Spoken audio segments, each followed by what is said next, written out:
Governor Brian Sandoval just completed his address to the people of the state of Nevada. It was approximately 15 minutes long, and touched on a number of issues. Before we begin the discussion, I'd like to introduce the guests. First off, Chuck Muth is president of Citizen Outreach, and Howard Watts III is organizing director for the Progressive Leadership Alliance of Nevada. Welcome to both of you. Let's just dive in right on these numbers. A lot of numbers in a speech. And I was wondering, because I read somewhere, even though there's $274 million more dollars that the Clark County School District, for example, and he did say that this money is going to go to K-12 education, the bulk of it, that the Clark County School District is going to get about 22% of that money. And of course, Southern Nevadans always say, well, we're 70% of the population. And that's about $60 million that the K-12 education system will receive in Southern Nevada. Is that equitable? Well, I think it's probably more reflective of the fact that you've got overhead to run a statewide system that has to be paid, that's divided among all the counties, regardless of population. You still have to pay the same salary for one person running a particular department, regardless of the fact that there are different counties with different sizes. I think it's probably more reflective of that. Okay, and the governor, again, he touched on the fact that he has received some criticism. He didn't call it criticism, but basically he's saying Democratic lawmakers kind of put up or shut up. And a lot of people have been waiting for the Democratic lawmakers in Carson City to come forward with a tax plan if they feel that Governor Sandoval's budget is inadequate. How do you fix it? How do you respond to that? Right. Well, I think that in the coming days we're going to see a plan from the Democrats in terms of how to raise revenue. And in fact, the Progressive Leadership Alliance of Nevada is going to be releasing its own tax report tomorrow in Carson City to discuss where we're at and some equitable solutions for shared responsibility in raising the revenue that we need to fund services adequately. Is it responsible to do that, though? And the governor touched upon that. These small businesses are hurting. They've already had layoffs. They've already had drastic reductions in revenue. Is it responsible to raise taxes on these small businesses now? Well, I feel like the governor is kind of saying two things at once. On the one hand, he's talking about the economy is recovering. At the same time, he's claiming that it's too fragile of a time to raise any taxes. And I think there's a couple of things wrong with that. One, the taxes that are set to sunset, we're already paying, and we're starting to recover. So I see no reason why we can't lift those sunsets and provide the funding to our education and our community services infrastructure to allow us to continue that recovery. Let me ask Mr. Muth to touch upon that. That's a good point, because we have these temporary tax increases that are set to sunset. I believe they generate about $700 million in revenue.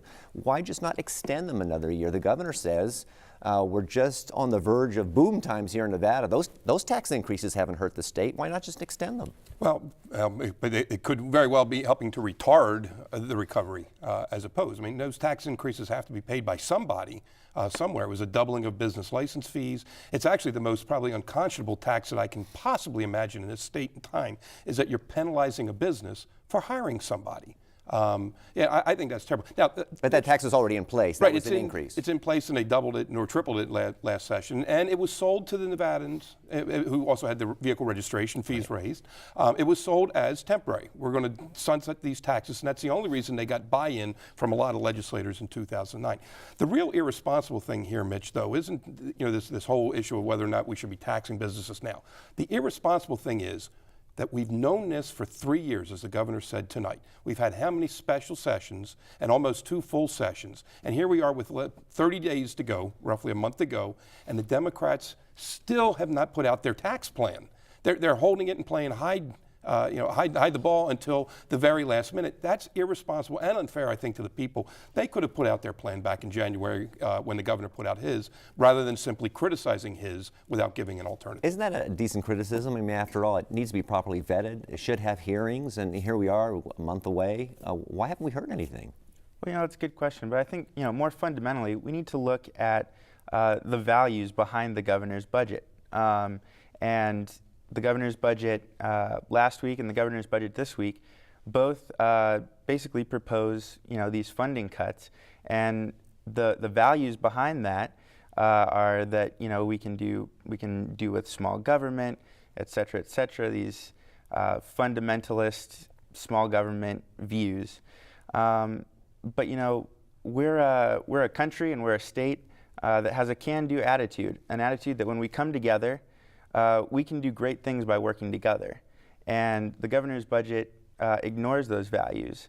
You know, so I think it's important that the legislature evaluate the impacts that the governor's proposed budget is going to have on working families in Nevada. Mr. Booth, let me ask you about this, because the governor has been criticized by some as having budget gimmicks in his proposed budget, and you're well aware of them. $190 million he gets by borrowing against future insurance premium tax revenue. He takes $300 million away from the school districts in their debt service accounts, and he takes $227 million in room tax money.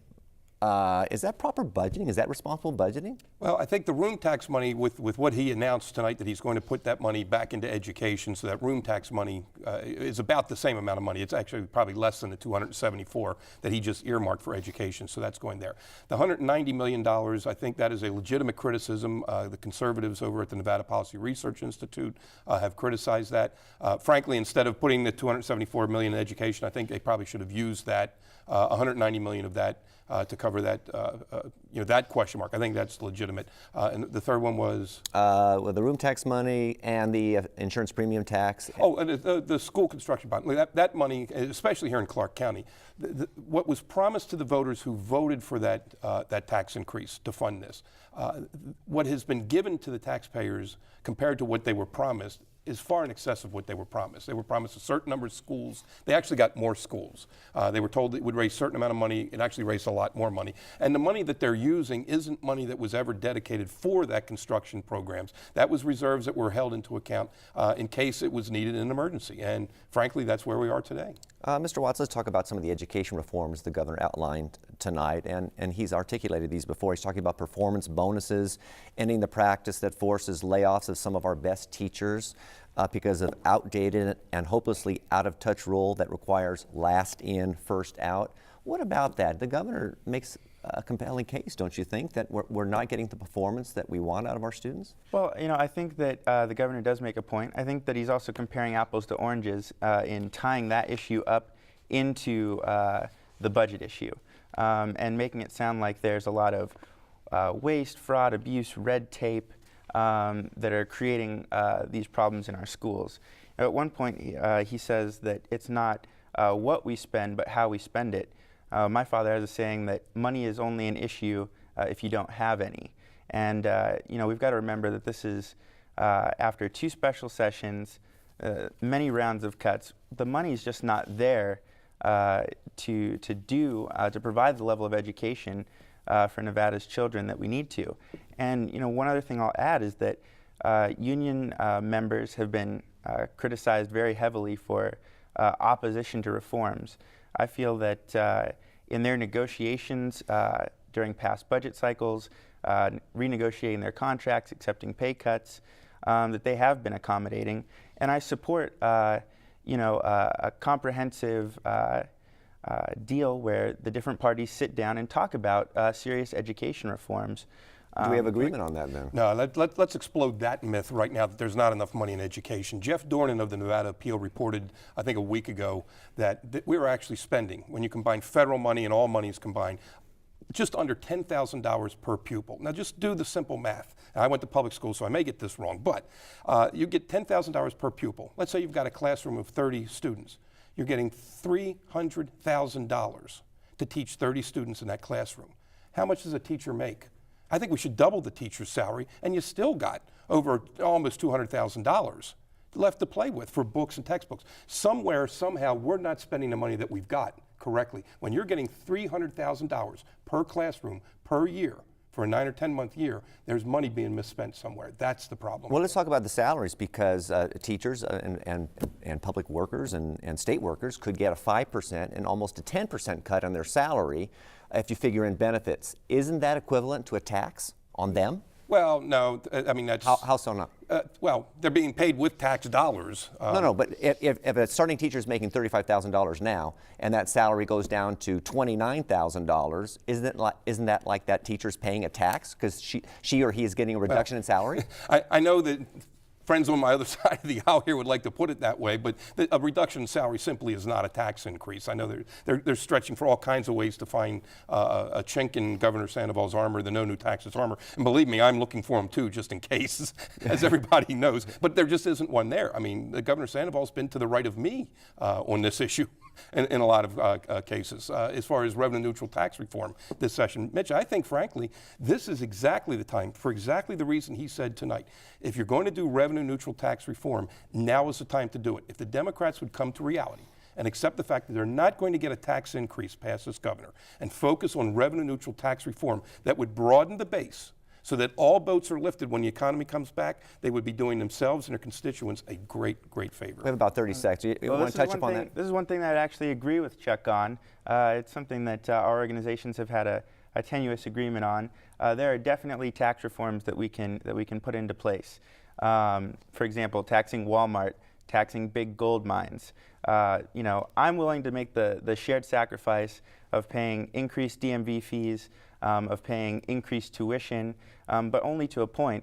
And you know, Nevada's big businesses need to step up as well. Where we disagree is that I feel that after 4 rounds of cuts, it's time to reinvest in Nevada's core investments to the community, and that is going to help lift all boats and improve our community going forward. Okay, we've got to leave it there. I want to thank both of you. We're out of time, and I'd like to thank you for joining us as well. Thank you for watching tonight's live broadcast of the Governor's Address to the people of the state of Nevada. For more analysis, watch Nevada Week in Review this Friday and Saturday at 7:30 p.m. right here on Vegas PBS. And now, let's join the News Hour, already in progress.